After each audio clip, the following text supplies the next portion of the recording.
अस्सलामुअलैकुम दोस्तों, आवां दोस्त अवैस अकबर अॼु मां मौजूदु आहियां गाज़ीकोट में, जिथे UAE जी तरफ़ां कैंप लगाई वई आहे ऐं तमामु बहितरीनु हिते डॉक्टर्स बि ॾिसनि था ऐं हिते लेबॉर्ट्री भी आहे।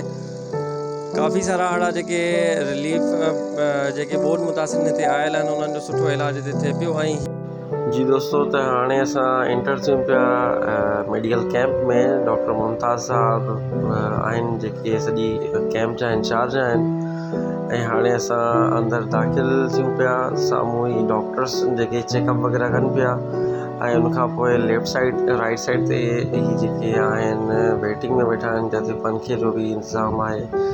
डॉक्टर्स पंहिंजो ट्रीटमेंट कनि था पिया।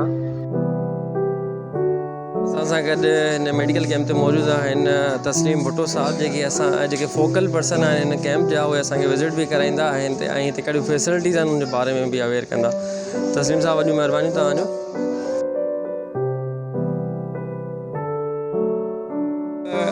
टेस्ट वग़ैरह भी थियनि था मेडिकल जा, त असां पुछंदासीं कहिड़ियूं कहिड़ियूं टेस्टूं थियनि थियूं। जी अस्सलाम वालेकुम।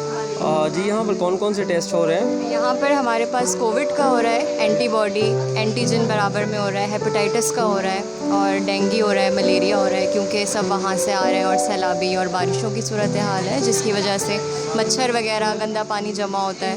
और फिर मज़ीद बात यह है कि यहाँ पर सब एक ही जगह ठहरे हुए हैं, तो एक से दूसरे को लगने के चांसेस भी बहुत ज़्यादा हैं, चाहे वो कोरोना हो या कोई और बीमारी हो। तो इसीलिए ये कैंप लगाया गया और हमारे यहाँ ये सहूलत जो है वो मौजूद है।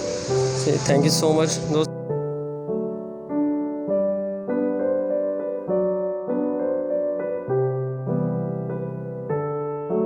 दोस्तों, फार्मेसी में असां मौजूदु आहियूं। काफ़ी सारियूं दवायूं आहिनि। तस्लीम साहब असांखे ॿुधाईंदो फर्दर हिन जे बारे में। सर, हिन वक़्तु ॿोॾि मुतासिरीन जूं जेके ज़रूरात वारी मेडिसिन आहिनि उहा हर शइ अवेलेबल आहे, ऐं जेका शइ असां वटि अवेलेबल कोन्हे का उहा असां अर्जेंट बेसिस ते ॿाहिरों घुराए था वठूं, अवेल कराए था वठूं विदिन हाफ आवर जे अंदरि।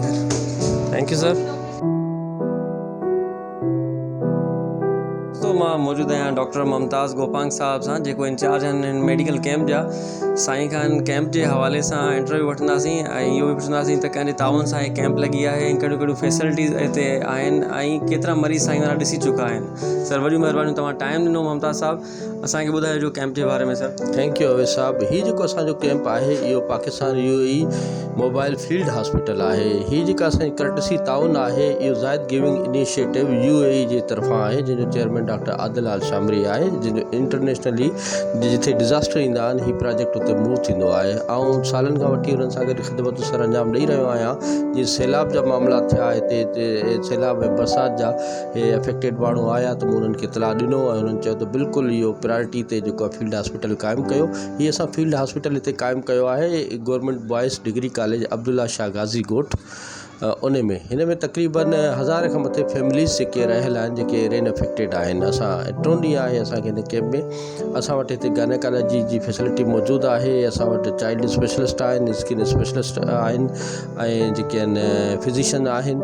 ऐं इन खां अलावा असां वटि हिन हॉस्पिटल में जेका आहे फार्मेसी आहे, जिते असां दवाऊं ॾियूं था। फार्मेसी जी टीम आहे, लेबॉर्ट्री आहिनि, 3 क़िस्म जूं लेबॉर्ट्रियूं आहिनि असां वटि। हिकिड़ी त अंदरि अवां टीम ॾिठी हूंदी जेका वेठी आहे, जेका कोविड एंटीजन करे थी, डेंगू मलेरिया उन महिल रिज़ल्ट करे ऐं उन महिल ई असां उन्हनि खे ॿुधायूं था उन जे बारे में।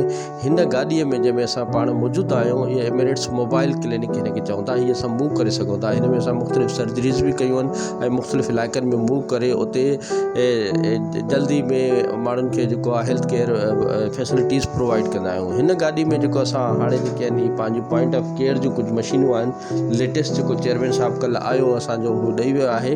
ही उहे बायोकेमिस्ट्री हेमाटोलॉजी मशीनूं आहिनि जेके विदिन मिनट्स में रिज़ल्ट थियूं ॾियनि, जेके CBC आहे, UC आहे, ABG आहे, LFT आहे ऐं शुगर जा। इन सां गॾु ECG मशीन आहे, ईको आहे। जेके कार्डियक पेशेंट आहिनि उन्हनि जो चेकअप हिते ई थो थिए, हिते ECG थिए थी, हिते ईको थो थिए।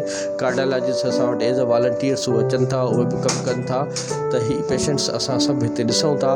को पेशेंट में वधीक सीरियस आहे त IV फ्लूइड वग़ैरह ॾियूं था। अञा हुनखे दाख़िले जी ज़रूरत आहे त हिते जेके हॉस्पिटल्स आहिनि उॾे रेफर था कयूं। वॾियूं महिरबानियूं साईं डॉक्टर मुमताज़ साहब।